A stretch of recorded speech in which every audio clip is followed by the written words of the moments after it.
Halo sobat semua, selamat datang kembali di channel novel kita. Sebelum kita lanjutkan ceritanya ini, ayo jangan lupa subscribe, like, komen, share, dan nyalakan lonceng notifikasinya agar mendapatkan notifikasi video terbaru ketika Mimin upload videonya.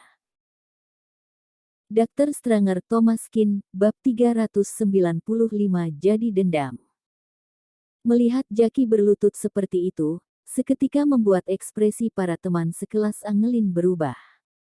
Adegan ini terlalu drama. Sebelumnya Jackie begitu merendahkan Thomas, berkata dia tidak pernah makan makanan Prancis, berkata dia adalah pemulung, berkata jam tangan Angelin adalah jam palsu. Tapi hasilnya, dia adalah bos Feng's Jewelry.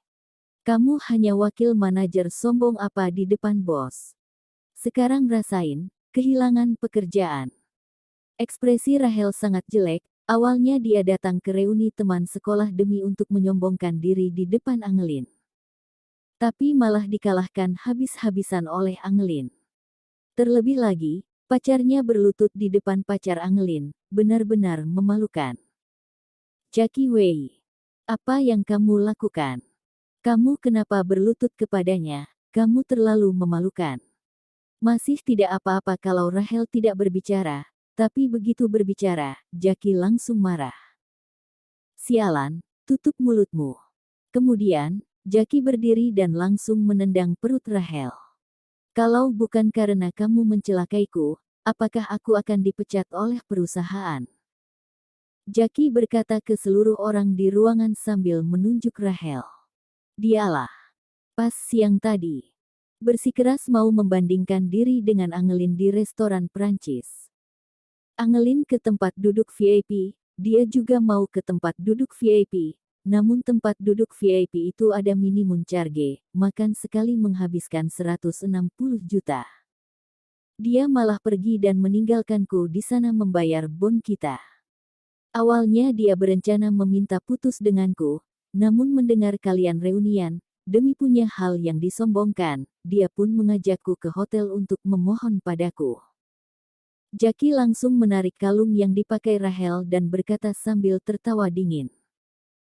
Kalian sudah lihat kalung ini kan? Ini adalah kalung yang kuhadiahkan untuknya tahun lalu, demi pamer di depan kalian. Dia bersikeras menyuruhku berpura-pura menghadiahinya lagi hari ini.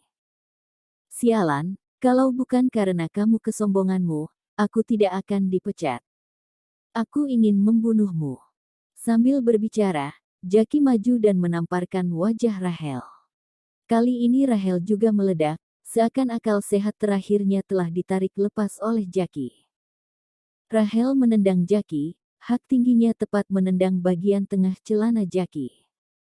Umur Jackie pada dasarnya sudah tidak kecil.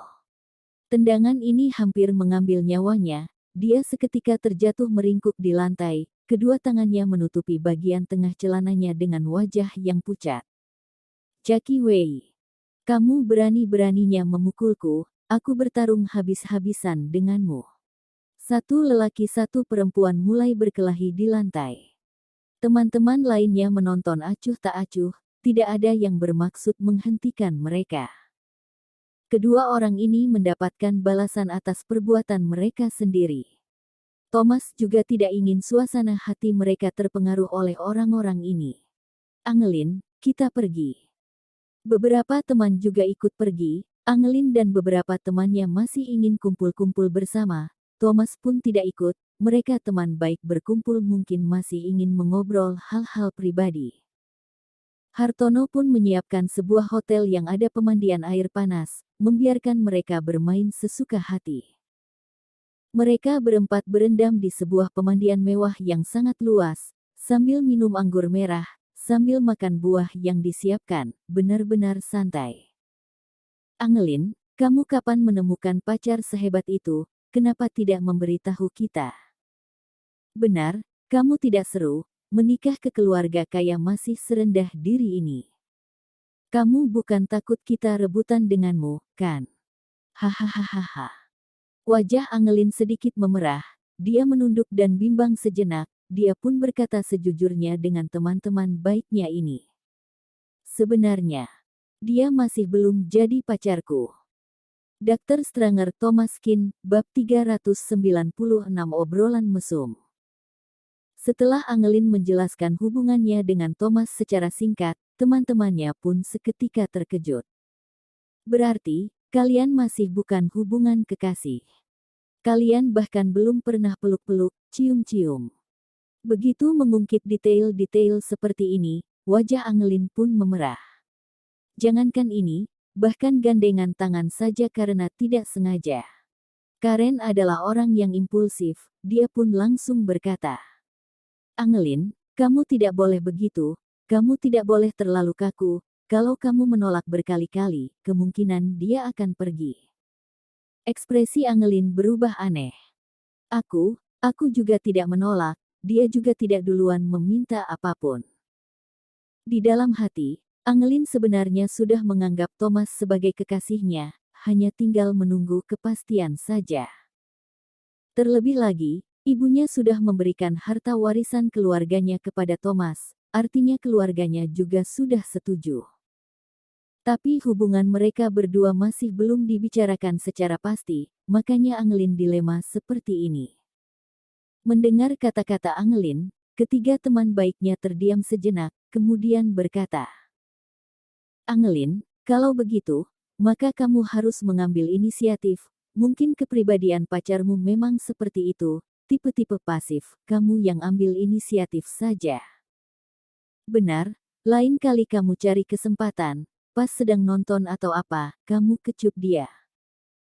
Kalian juga boleh keluar sampai sangat malam, terus kamu pura-pura tidak bisa pulang, pas saat itu kamu membawa KTP, jadi bisa dengan sangat natural pergi ke hotel." Saat berkumpul bersama, para perempuan biasanya mengobrol hal-hal seperti ini, wajah Angelin memerah mendengar kata-kata mereka, dia mana mungkin berani berbuat seperti itu. Lihat nanti deh. Angelin merasa berbuat seperti itu terlalu terbuka, dia juga benar-benar tidak berani. Beberapa hari lagi ayahnya ulang tahun, dia akan mengundang Thomas ke rumah, semoga saat itu ada perkembangan. Setelah pulang, Thomas langsung pergi ke rumah keluarga Zhu, karena tadi pengurus rumah Green Plum Manor meneleponnya, berkata bahwa rumahnya sudah selesai dibersihkan, sudah boleh ditinggali. Thomas berencana membawa Melissa pergi lihat-lihat, kalau dia suka, maka seluruh keluarganya boleh pindah ke sana. Meskipun Lydia Wang dan Nyonya Tuao yang selalu bersikap sombong, tapi bagaimanapun mereka adalah teman lama keluarga Qin, dulu juga pernah menjaga Thomas. Terlebih lagi, melihat hubungan Melissa dengan mereka, Thomas juga tidak akan terlalu mempermasalahkan sikap mereka. Sesampainya di rumah keluarga Zhu, dia melihat selain anggota keluarga Zhu, ada beberapa orang asing sedang duduk minum teh. Kak Thomas datang. Melissa mengambilkan sebuah kursi untuk Thomas, kemudian memperkenalkan dia ke semua orang. "Ini adalah keluarga Zhuang, kita dulu adalah tetangga." Nicholas Zhuang dan keluarganya melihat Thomas sekilas, anak muda itu pun berkata, "Melissa, ini kekasihmu. Kelihatannya biasa saja." Anak muda ini berkata penuh keirian, sepertinya dia punya perasaan terhadap Melissa. Melissa langsung merangkul lengan Thomas, kemudian berkata datar, "Benar, ini pacarku, Thomas Qin." Anak muda itu berdiri, kemudian mengulurkan tangan untuk bersalaman dengan Thomas. "Halo, saya Kenneth Zhuang." Thomas juga mengulurkan tangannya, karena sopan santun.